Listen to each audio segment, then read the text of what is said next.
Bonjour à tous.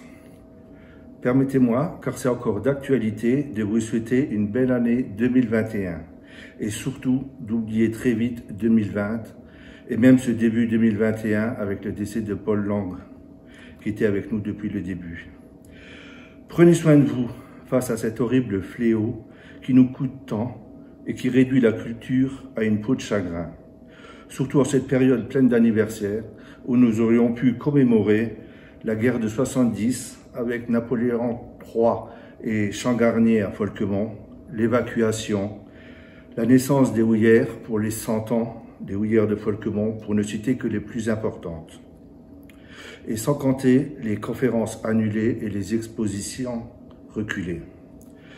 Une bonne nouvelle néanmoins, pour commencer cette année avec la sortie de notre revue Mémoire numéro 4, qui est passée de 224 pages contre 124 l'année dernière pour pallier au manque de rendez-vous et aux événements abandonnés. Vous le voyez, les auteurs sont présents ainsi que nos soutiens. Vous, les adhérents, bien sûr, mais aussi les mécènes et les communes qui se reconnaîtront. Le district urbain de Folquemont, sans qui rien n'aurait été possible, et l'enseigne Super U, avec son directeur Mathieu Weber, qui est avec nous depuis le début de l'aventure. Donc cette année, notre mémoire numéro 4 met à l'honneur Longeville et Saint-Avold avec sa couverture, grâce à des documents de Hubert Buckenheimer que je remercie ici. Pour la réalisation de cet ouvrage, hormis les auteurs, bien sûr, j'ai pu compter sur l'appui sans faille de Paul Bastien et de Noël Gabriel, notre correcteur et autorité scientifique qui nous a quittés dans le courant de l'année 2020. Je remercie nos auteurs pour leurs articles qui ont fait de cette revue un événement attendu dans la saison culturelle locale. Comme pour les numéros précédents, les articles présentent des faits et des personnages ayant bien sûr un lien avec le territoire du district ou très voisin de celui-ci. Les périodes sont toutes représentées, de l'Antiquité à la période moderne. Nous retrouverons donc Denis Cor pour la troisième et dernière partie de l'histoire de la famille Gallonnier de Varize à Émilly, ainsi que la seconde partie consacrée au peintre Théodore Balquet par sa nièce, Madame Michel Sutter, sur l'enfant de Folquemont, né en 1875 et décédé en 1951, à l'occasion de son exposition à Villeneuve-sur-Yonne sur ses aquarelles du mont Athos. Nous découvrirons, grâce à Madame Jacqueline Antoine, Arthur Schuller, maître verrier, né à Fouligny, et ses œuvres dans les villages autour de Folquemont. Restons avec les artistes, avec Jean-Marie Burtard, qui nous retrace la vie du peintre Maxime Alexandre Noiret, né en 1861 et décédé en 1927, et son parcours de Guinglange à Alger.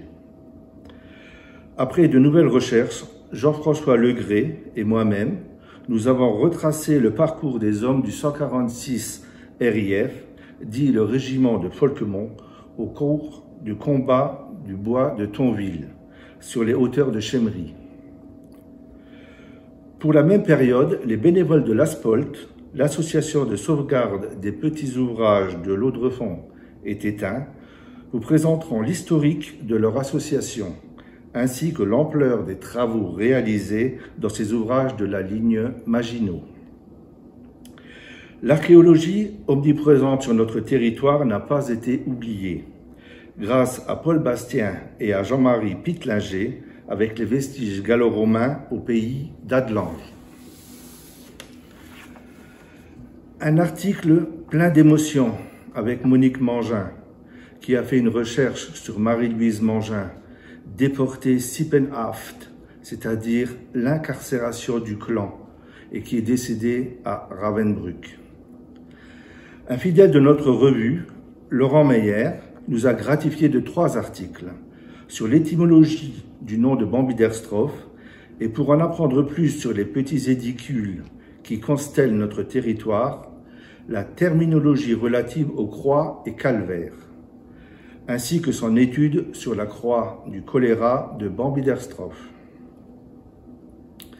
Enfin, Eugène Thillaine nous a fait un résumé des mémoires de guerre d'Émile Lausson, héros discret et enfant de Langeville-les-Saint-Avold. Très attendu aussi, nous aurons les réponses aux quiz proposés par Marie-Jo Albert, sur lesquels ont planché de nombreux adhérents qui ont pu se creuser la tête lors du second confinement, avec une question par localité. Je vous rappelle que la revue vous est ouverte pour vos articles et si vous le voulez, une aide vous sera proposée. Enfin, il me reste à vous dire que cet ouvrage est disponible à la vente à la médiathèque de Folquemont les vendredis 29 janvier et le 5, 12 et 19 février 2021, de 16h à 17h30, l'entrée sur le côté. Les règles sanitaires en vigueur seront respectées.